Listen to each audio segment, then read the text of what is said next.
347장 찬송하시겠습니다. 347장입니다.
묵상 기도하심으로 수요 예배를 하나님 앞에 드리시겠습니다.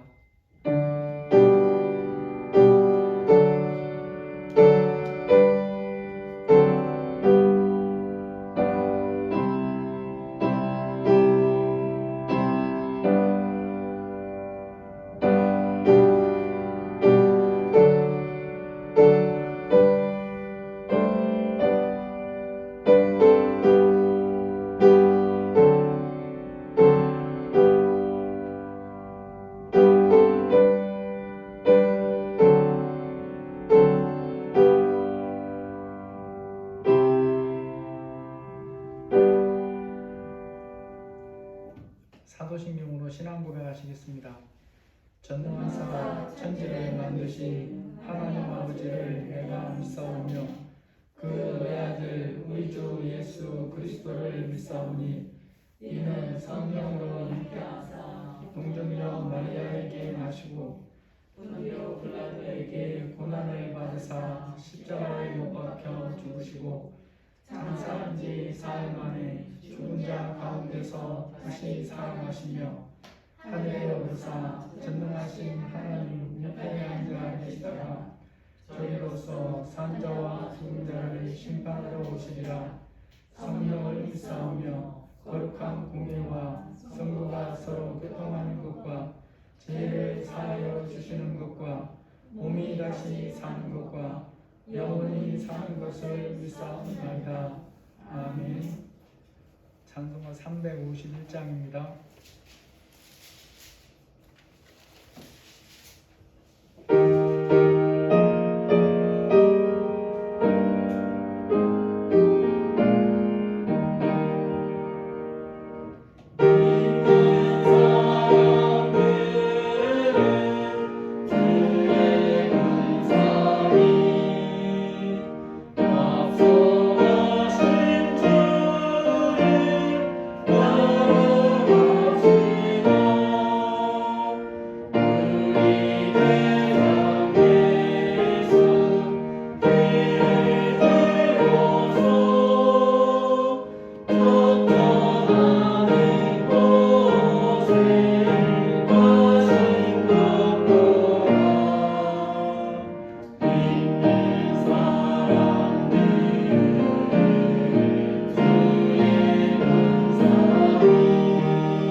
우리 자녀들이 믿음 안에 잘 성장하도록, 또 특별히 지금 대통령이 미국 가서 또 정상회담도 할 텐데 하나님이 원하시는 그런 좋은 결과들이 맺어질 수 있도록 다 함께 기도하시겠습니다. 하나님 사랑하셔서 오늘 주님께 불러주시니 감사합니다. 이 시간 수요일로 모였습니다.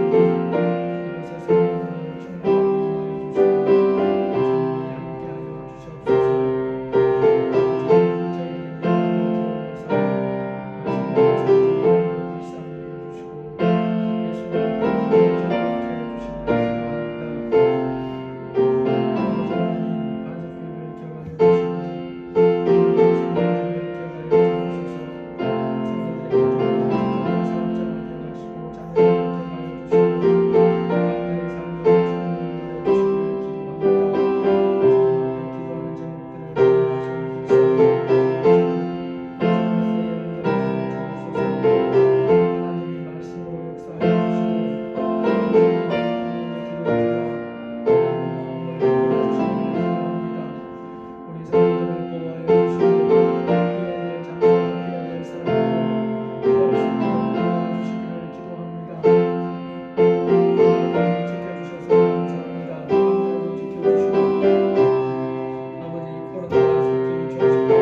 하나님, 이 시간 저희들 수요배로 모였습니다. 우리에게 들을 귀와 깨닫는 마음을 부어주시고 성령님이 각자에게 말씀해 주시기를 기도드립니다.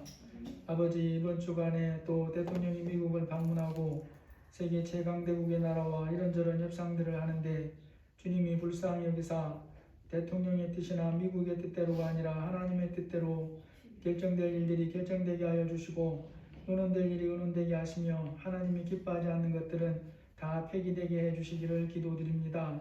이 나라를 주님이 주장하시고 주님이 원하시는 대로 인도하여 주옵소서. 이 시간 우리에게 들을 귀와 깨닫는 마음을 부어 주옵소서. 예수님의 이름으로 기도합니다. 아멘. 하나님 말씀 출애굽기 15장 22절에서 26절입니다.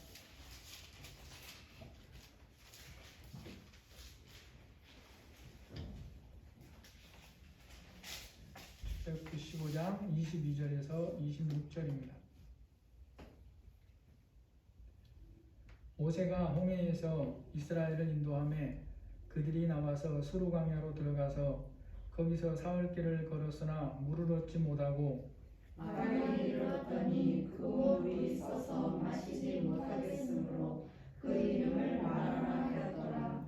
백성이 모세에게 원망하여 이르되 우리가 무엇을 마실까 하매 모세가 여호와께 부르짖었더니 여호와께서 그에게 한 나무를 가리키시니 그가 물에 던지니 물이 달게 되었더라. 거기서 여호와께서 그들을 위하여 법도와 율례를 정하시고 그들을 시험하시세 이르시되 너희가 너희 하나님 나 여호와의 말을 들어 순종하고 내가 보기에 의를 행하며 내 계명에 귀를 기울이며 내 모든 규례를 지키면 내가 애굽 사람에게 내린 모든 질병 중 하나도 너희에게 내리지 아니하리니 나는 너희를 치료하는 여호와임이라.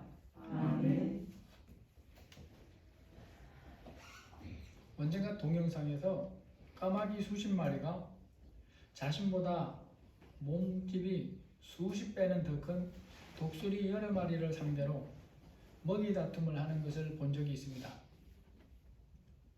몸집의 크기나 부리의 크기나 발톱의 날카로움이나 힘의 세기에서 모든 면에서 까마귀는 독수리에게 상대가 되지 않을 정도로 차이가 확실히 납니다. 그런데도 먹이를 두고 다투는 모습에서 까마귀가 일방적으로 쫓겨서 전혀 못 먹거나 그러지를 않아요. 거대한 몸집의 독수리를 상대로 무서워하지도 않고 기회를 보면서 적절하게 독수리가 차지하고 있는 먹이를 이렇게 먹습니다. 독수리가 공격의 몸짓을 할 때는 재빨리 그곳을 피하기는 하는데 불과 몇몇 다 되지 않는 곳에 다시 내려앉고 그 일을 반복을 해요. 설명글에 보니까 까마귀가 그처럼 비교할 수 없이 이 힘도 세고 덩치도 큰 독수리를 상대로 그럴 수 있는 것은 상대적으로 머리가 더 좋답니다. 그리고 몸집이 가벼워서 재빠르게 움직일 수가 있다는 거예요. 그렇게 비벼볼 세상말로 이렇게 수단이 있기 때문에 그 거대한 덩치를 상대로 먹이 다툼을 하면서 살아가기도 한다는 거죠. 여러분, 성경에서 볼 때 성경에 보이는 것만 제한하더라도 힘의 크기에서 보면 하나님 앞에서 사람은 어떤 존재겠습니까? 세상에서 가장 강한 나라의 왕이라고 해도 하나님 앞에서는 비교 불가의 작은 존재일 뿐이죠. 먼지에 불과합니다. 하나님 앞에 감히 뭔가 비벼볼 만한 게 없어요. 하나님의 힘의 크기가 그러하다는 것을 경험을 통해 알았다면 그 하나님을 어떻게 대접해드려야 마땅하겠습니까? 그 하나님 앞에서 자신이 어떤 자세를 가져야 마땅하겠냐라는 거죠. 최소한 경험한 것만큼이라도 그 하나님을 그렇게 대해드려야 되겠죠. 그런데도 그렇게 하지 않는 사람들이 많습니다. 성경에 그렇게 하지 않는 사람들을 소개하면서 우리 자신들을 돌아보게 만들고 있어요.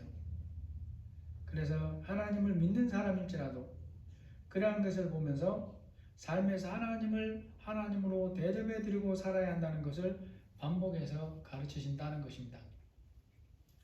이스라엘 백성들이 뒤쫓아온 바로와 그 군대의 위기에서 어떻게 벗어나게 되었느냐? 하나님께서 홍해를 가르는 이적을 통해서 구해주신 것입니다. 근데 이제 그때 일어난 일의 앞부분에 보면 바로가 그 군대를 이끌고는 오는데 이스라엘 백성에게 직접 닿기 전에 하나님 즉시로 홍해를 갈라지게 하시고 그들을 구해내신 게 아니라 라는 거죠. 애국 군대가 이스라엘을 붙잡기 직전에 간발의 차이로 그들이 만나지 못하게 해서 구해준 게 아니라는 거예요. 놀랍게도 이스라엘 자손을 잡으러 뒤쫓아온 애국 군대와 거의 붙어 있다시피 하는 상황을 밤을 새는 경험을 하게 한 후에 구원을 하십니다. 왜 이스라엘 백성들에게 이런 경험을 하게 하셨을까? 그것이 바로 이스라엘 백성은 물론이고 애굽의 바로와 군대에게도 하나님이 어떤 분인가 하는 것을 알게 하는 교육의 장으로 사용하시기 때문에 그렇다는 거죠. 그래서 그 현장을 하나님이 자기 백성을 어떻게 보호하시고 반대로 대적하는 바로와 그 군대를 어떻게 심판하시는가를 눈으로 보여줍니다. 양쪽에 다 보여줘요. 그를 위해서 하나님은 그들이 전혀 만나지 못하게 해주면서 구하는 것이 아닙니다. 좀 다른 부분하고 틀리죠. 완전히 붙다시피 하는 가까운 거리로 밤을 새도록 하게 하는 거예요.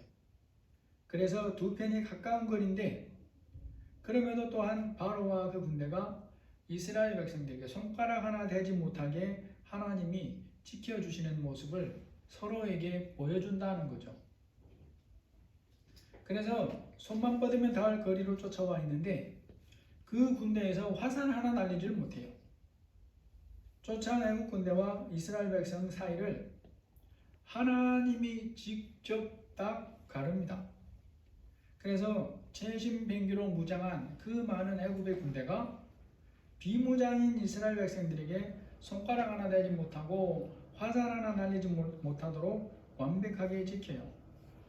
14장 19절 20절 보시면 이스라엘 진 앞에 가던 하나님의 사자가 그들의 뒤로 옮겨가매 구름 기둥도 그 뒤로 옮겨 애굽 진과 이스라엘 진 사이에 이르러 서니 저쪽에는 구름과 흑암이 있고 이쪽에는 밤이 밝음으로 밤새도록 저쪽이 이쪽에 가까이 못하더라.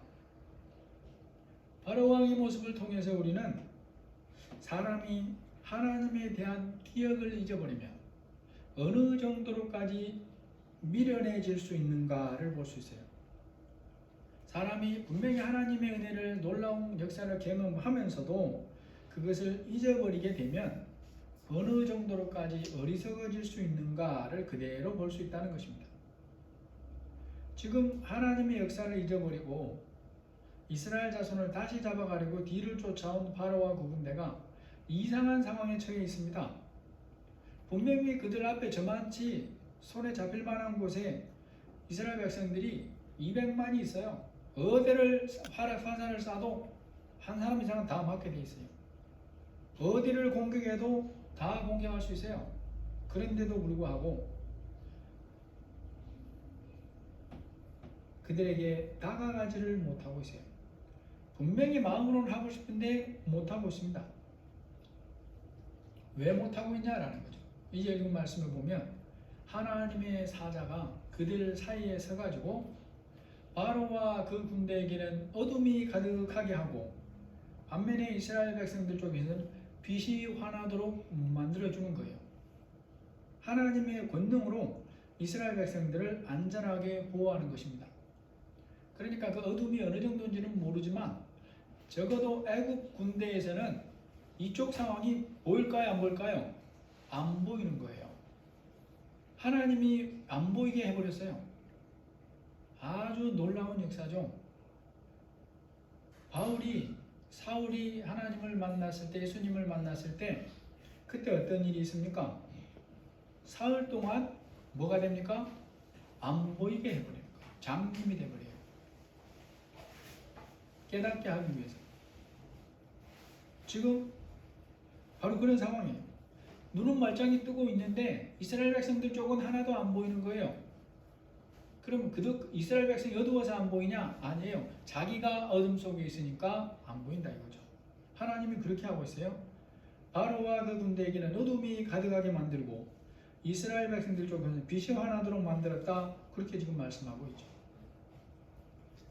여기서 우리가 생각해 봐야 될 것이 아무리 어리석은 바로라도 뭔가 좀 생각하는 게 있어야 되지 않겠냐는 거예요. 왜냐하면 불과 며칠 전에 이스라엘 백성을 보내주기까지 하나님이 모세를 통해 내리신 무려 10번의 심판의 교훈을 생각해 봐야 하는 것이 너무나 당연하지 않겠냐는 것입니다. 이제라도 이 하나님의 권능을 다시 한번 기억해서 이런 상황에서 지금 조용히 돌아가야 되잖아요. 하나님의 권능을 이렇게 지금 눈앞에 보고 있는데 이제라도 좀 돌아가야죠. 그럼에도 불구하고 바로와 그 군대는 조금도 돌이킬 생각을 하질 않아요. 자기들 힘으로 이스라엘 백성을 다시 잡을 수 있을 것이라는 생각을 계속해요. 그래서 하나님께서 자기 백성을 보호하시는 이 놀라운 상황을 눈을 뜨고 보면서도 이스라엘 백성을 다시 잡아가려는 생각을 포기를 하지 않습니다. 그 생각을 가지고 밤이 새도록 계속 거기에 머무르는 거예요. 바로가 지금 어느 정도로까지 어리석어져 있냐라는 거죠. 바로는 지금 그 놀라운 권능을 행하시는 하나님을 눈앞에서 보고 있어요. 자기들이 화살이고 무기고 온갖 무기를 다 준비해 왔는데 그거 하나도 사용하지 못하는 것이 뭐 때문이냐? 하나님께서 그들을 꼼짝 못하게 그렇게 막고 있기 때문인데 그 하나님을 생각하지 않는다는 거예요. 기가 막히지 않습니까? 그 그럼에도 바로와 군대는 이스라엘 백성들을 다시 사로잡아 애굽으로 노예로 만들 수 있다고 생각하고 여전히 그 자리에 그대로 서 있어요. 바로와 그 군대의 이런 모습을 보면서 우리의 모습을 돌아봐야 됩니다. 하나님의 놀랍고 특별한 이적을 아무리 많이 경험했어도 그 하나님을 지금 나의 삶에서 나의 하나님으로 인정하고 살지를 않으면 우리도 바로와 같을 수 있다라는 거죠. 이제까지 살아오면서 하나님이 베푸신 크고 작은 은혜를 경험했음에도 지금 내 삶에서 그 하나님을 인정하고 따르지 않는다면 그게 바로하고 다를 게 뭐냐라는 것입니다. 바로와 그 군대 위기에서 하나님이 그들을 자기 백성을 어떻게 구해냅니까? 하나님은 이렇게 하실 필요조차 없어요. 단번에 그들을 싹 쓸어버릴 수 있습니다. 하룻밤 사이에 아수르 군대 18만 5천 명을 싹 쓸어버린 게 히스기야 시대 때 하나님이 하신 일이에요. 얼마든지 그럴 수 있어요. 더군다나 이들은 지금 하나님을 계속 대적해 오기를 멈추지 않고 있기 때문에 이미 심판받아 마땅한 죄 속에 있어요. 그럼에도 그들에게 또다시 하나님이 어떤 분인가를 눈으로 확인하게 보여줍니다. 하나님께서 자기 백성과 바로 백성을 어떻게 다르게 구별하는가를 보여줘요. 그들에게는 흑암으로 가두어 버리시고 자신의 백성에게는 빛으로 대하심으로 하나님이 어떤 분인가를 확인시켜 준다라는 것입니다. 그래서 어쩌면 이것은 하나님께서 그들에게 베푸시는 마지막 기회라고 할 수도 있어요. 지금이라도 깨닫고 돌이키면 바다에 수장되는 것은 면할 수 있다는 것입니다. 이 한밤이 바로와 그 군대에게는 돌이킬 마지막 기회가 되는 거예요. 이제라도 깨달으면 수장됨의 심판은 피할 수 있다라는 거죠. 그럼에도 바로와 그 군대는 하나님이 베푸시는 이 놀라운 기회를 또 거부해버립니다. 자신들의 능력으로 전능하신 하나님이 보호하는 그 하나님의 손에서 이스라엘을 다시 사로잡아 자기들의 종으로 삼을 수 있다는 이 어리석은 생각을 끝내버리질 않아요. 그렇게 교만하고 어리석은 바로와 애굽을 심판하시고 반대로 이스라엘 자손을 구원하시려고 하나님이 밤새 홍해 바다를 마르게 하시죠. 14장 21절을 보면 모세가 바다 위로 손을 내밀매 여호와께서 큰 동풍이 밤새도록 바닷물을 물러가게 하시니 물이 갈라져 바다가 마른 땅이 된지라. 이때 하나님께서 홍해를 가는데 사용한 동풍은 자연에서 가끔씩이라도 볼 수 있는 그런 바람이 아니에요. 만약 그런 바람으로 홍해가 갈라졌다면 그건 하나님의 역사가 아닌 거죠. 그래서 이 바람은 자연적인 바람인데 특별하게 좀 센 경우가 아니라는 것입니다. 하나님께서 바다를 가르고 이스라엘을 구원하시려고 행하신 그런 역사의 바람이다라는 것이죠. 사람에게 눈으로 본다는 것은 참으로 많은 영향을 미친다고 했습니다. 이 장면을 그리는 영화에서는 이 장면을 그릴 때 불과 몇십 초의 시간으로 그리잖아요. 그래서 많은 사람들이 이런 말씀을 읽을 때 실제로 무슨 생각을 하냐? 영화에서 본 사람은 그 영화를 떠올리는 거예요. 손을 쫙 드니까 바다가 쫙 갈라지는 그런 걸 생각하죠. 그러나 홍해를 가르시는 일은 하나님께서 그렇게 몇십 초 동안 행하신 일이 아니에요. 물론 그렇게 하실 수도 있습니다만은 일부러 그렇게 안 하셨다는 거예요. 왜 그렇게 안 했습니까? 하나님의 능력을 보이는 것이 목적이기 때문에 그렇게 안 한 거예요. 반석에서 물이 솟아나게 하실 때 하나님께서 순식간에 합니까? 모세가 밤새도록 팔이 아프게 들고 있어야 됩니까? 순식간에 그렇게 하시잖아요. 하나님은 그런 능력이 있어요. 그런데 이때 바다를 가르시는 일은 그렇게 하지 않습니다. 다시 말해서 백성들이 전혀 모르게 눈 깜짝할 사이에 혹은 은밀하게 행하신 게 아니에요. 모세는 물론이고 백성들조차 그 백성들이 밤에 잠이 오겠어요? 안 오겠어요? 당연히 안 오죠. 바다까지 일정한 거리는 있었겠지만 하나님께서 동풍으로 그 바다를 가르시는 것을 뭘로 직접 보게 만들었어요? 눈으로 직접 보게 만들었어요. 그리고 그 바다를 가르고 바닥을 말리신 후에 백성들을 들어가게 한 겁니다. 그래서 14장 22절에 보면 이스라엘 자손이 바다 가운데를 육지로 걸어가고 물은 그들의 벽이 되니, 이때 또 한 가지 교훈이 있어요. 이스라엘 자손들이 바다를 건너서 들어가고 있는 모습을 하나님께서 바로와 그 군대에게 보여주셨을까요? 보지 못하게 가렸을까요? 보여주셨겠죠. 당연히 보여주셨다고 보는 게 정상이에요. 그래야 그들도 하나님 어떤 분인가를 또 알 수 있습니다. 그런데 이 장면에 이르러도 바로는 여전히 하나님을 하나님으로 대접해 드리지 않습니다. 깨닫지를 못해요.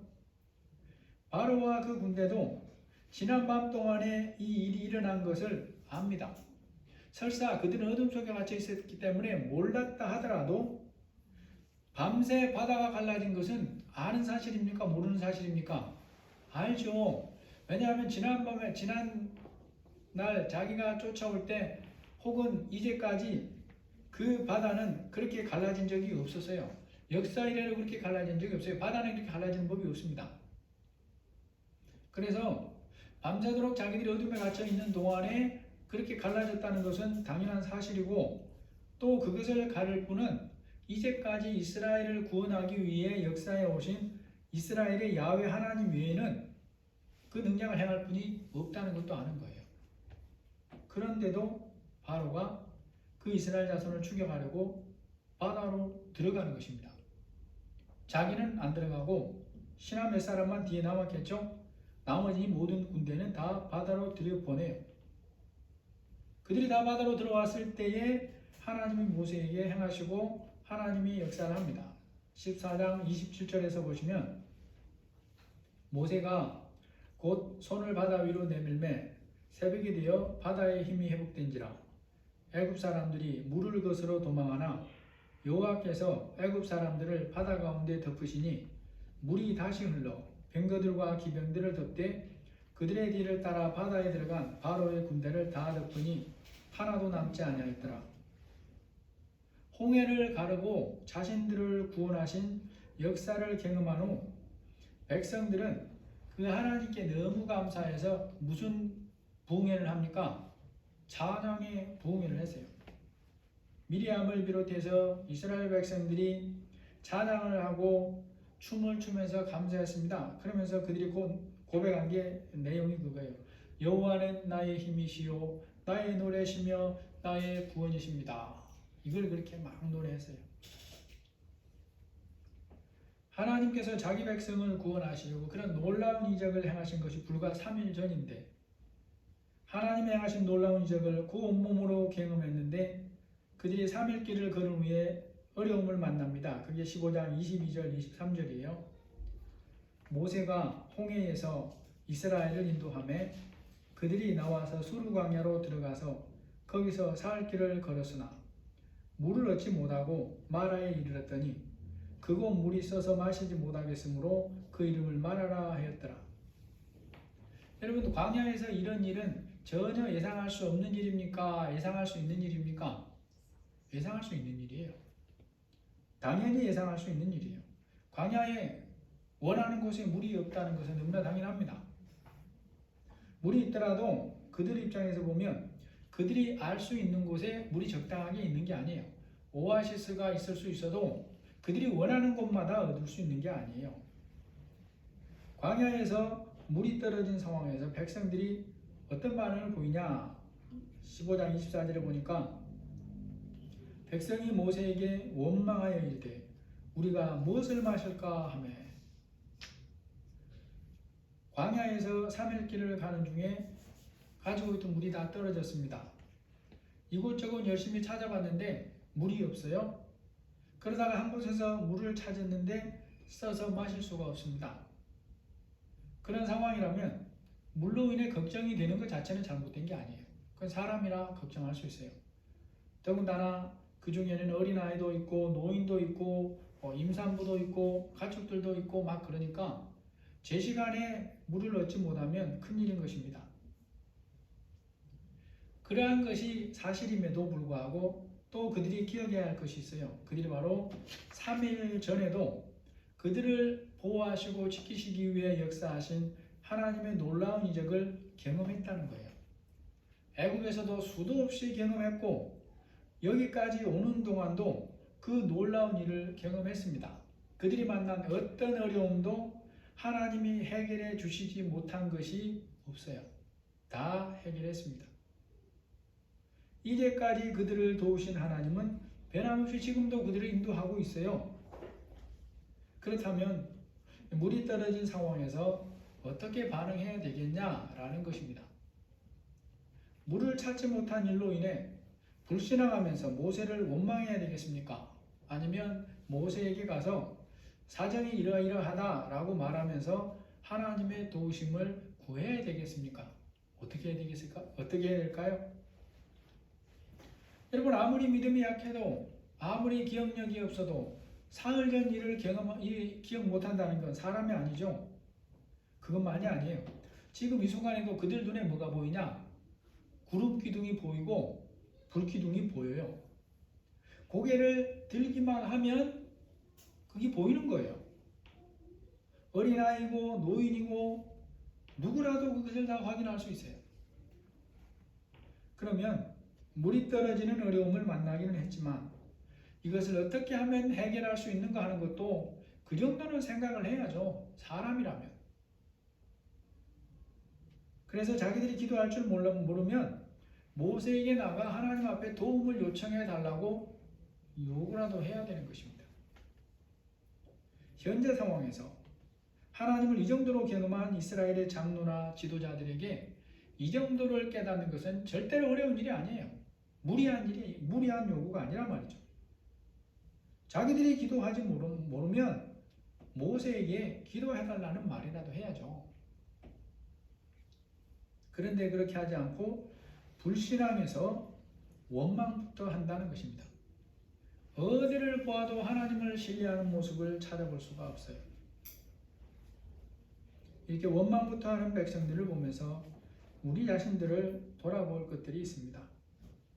이전에 아무리 분명한 믿음이 있고 특별한 경험이 있어도 지금 눈에 보이는 것만 보면서 살게 되면 우리도 이렇게 행동할 수밖에 없다는 거예요.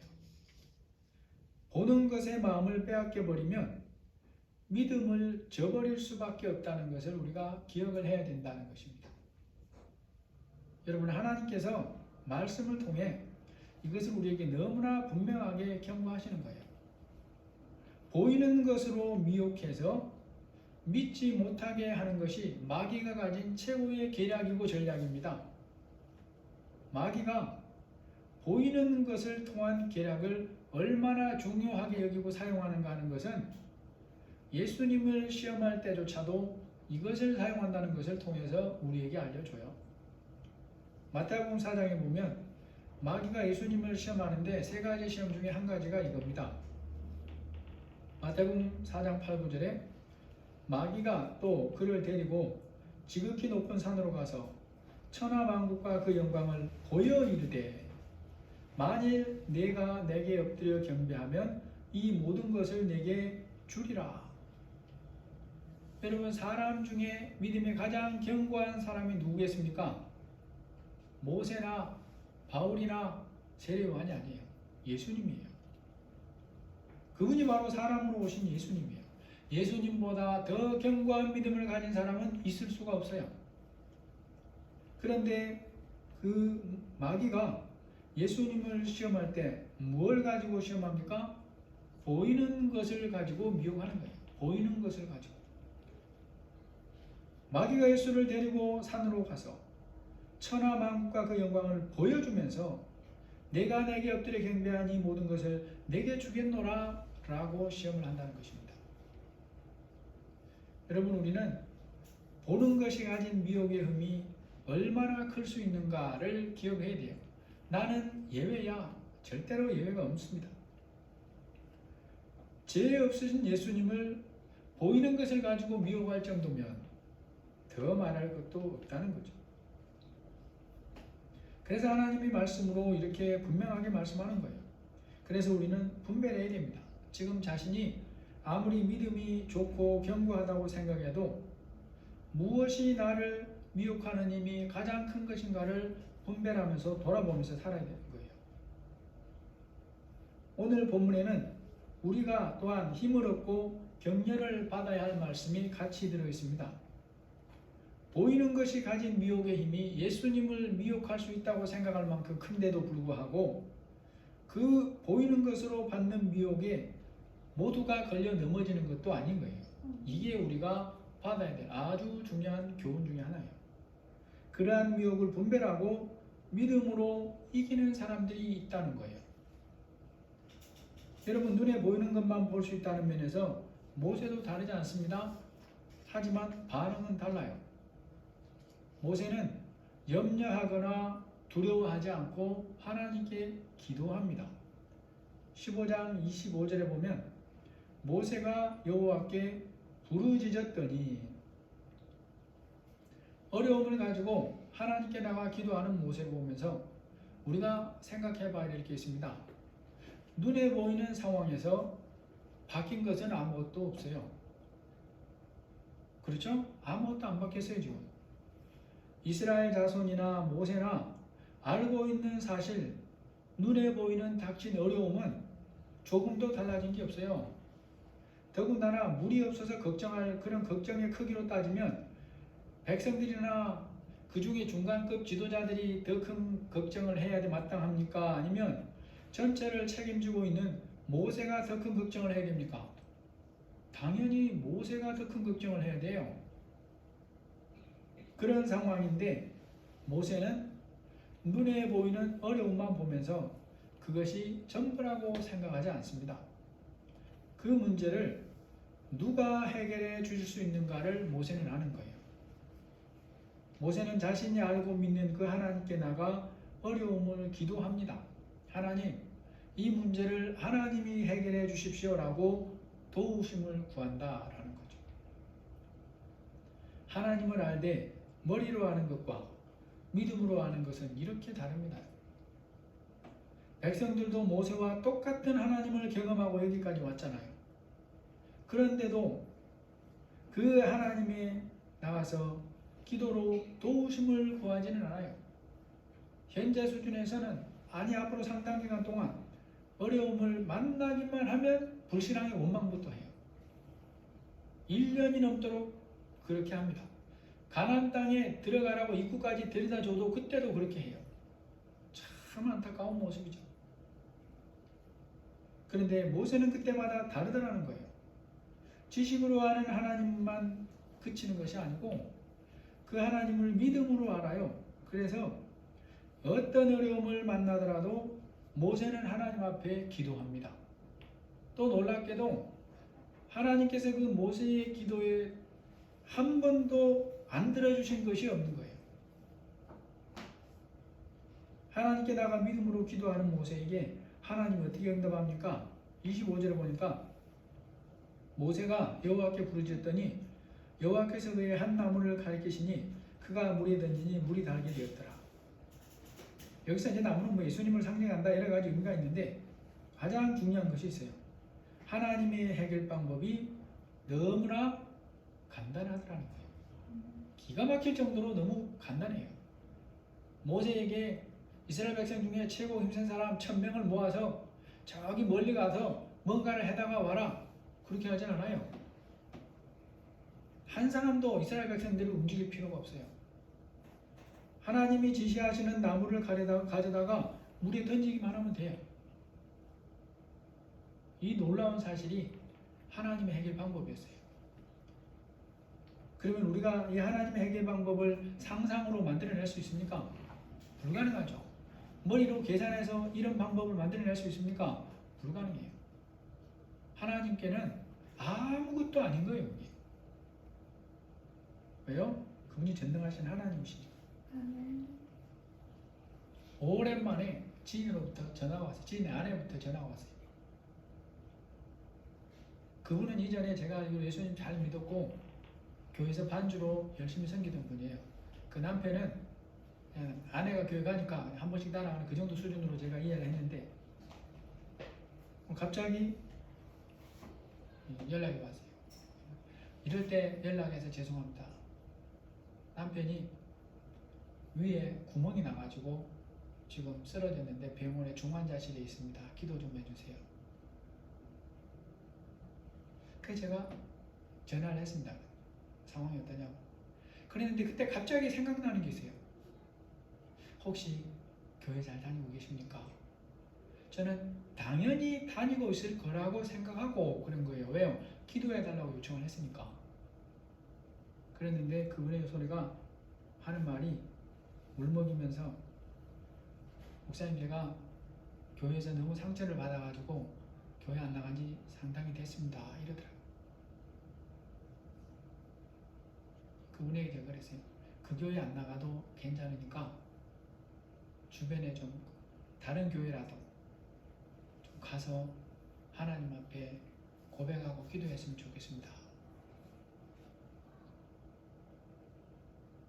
여러분, 하나님은 그 시대의 모세만 이런 은혜 속에 살기를 바라는 게 아닙니다.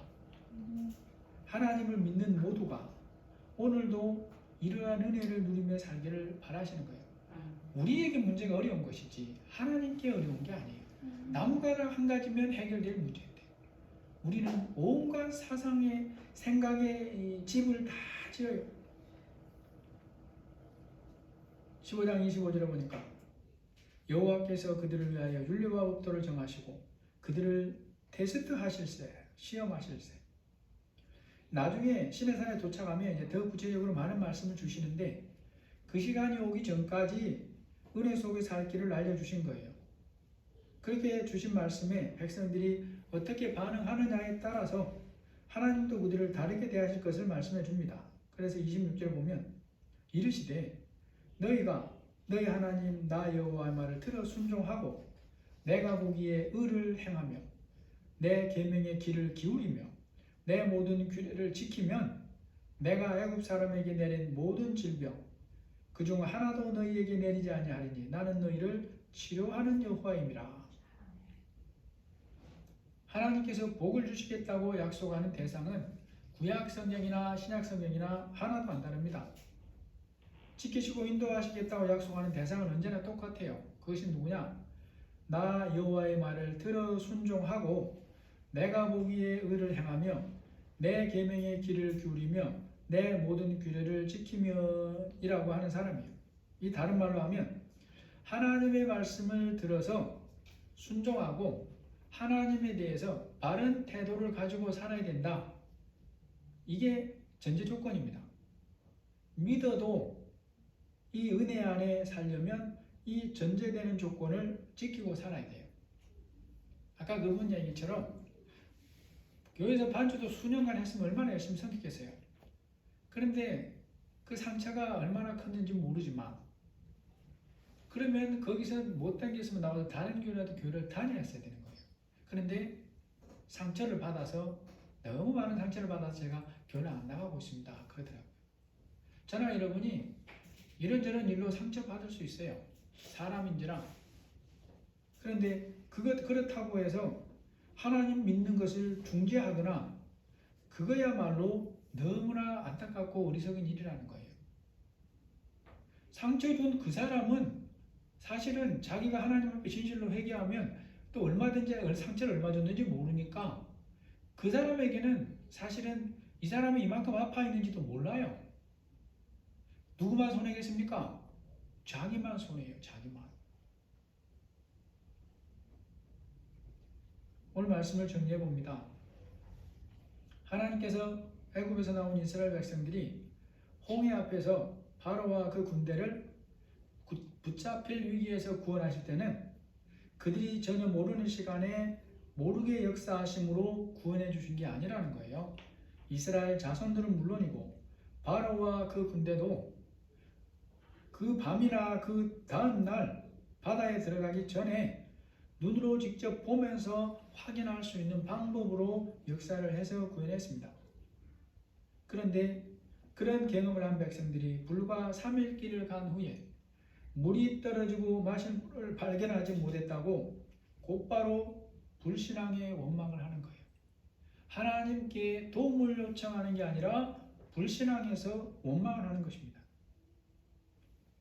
그런데 똑같은 위기 상황에서 아무것도 바뀐 것이 없는데 모세는 두려워하지 않고 하나님께 나가 기도를 합니다.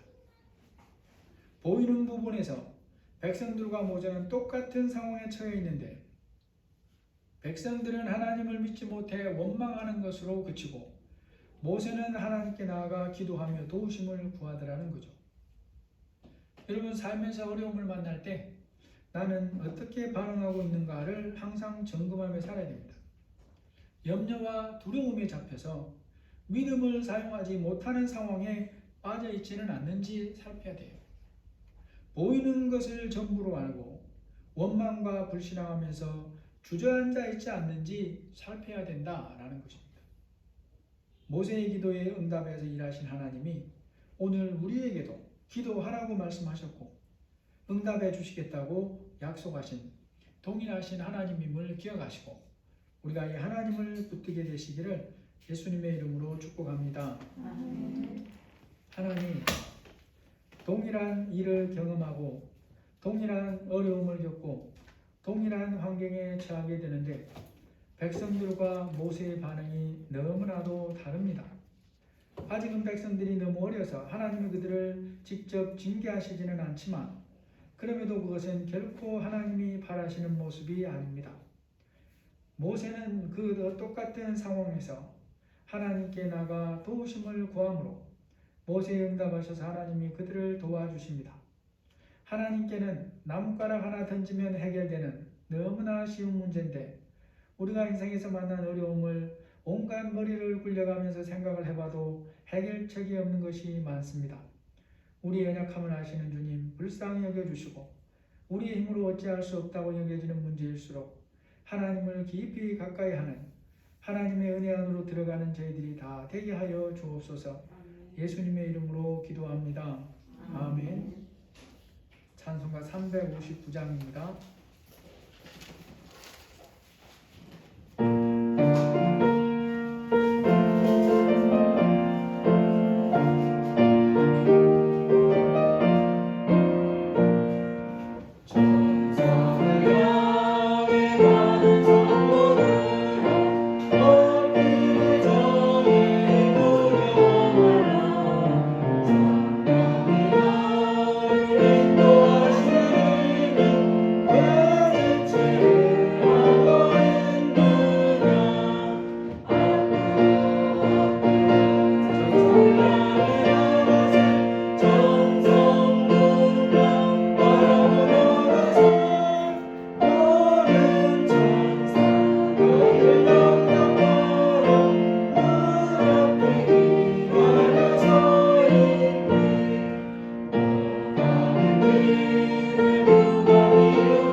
주님이 가르쳐주신 기도로 예배를 마치겠습니다.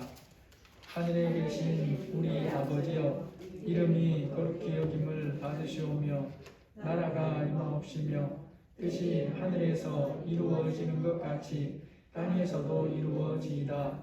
오늘 우리에게 일용할 양식을 주옵시고 우리가 우리에게 죄 지은 자를 사하여 준 것 같이 우리 죄를 사하여 주옵시고 우리를 시험에 들게 하지 마옵시고 다만 악에서 구하옵소서. 대개 나라와 권세와 영광이 아버지께 영원히 쌓옵나이다. 아멘.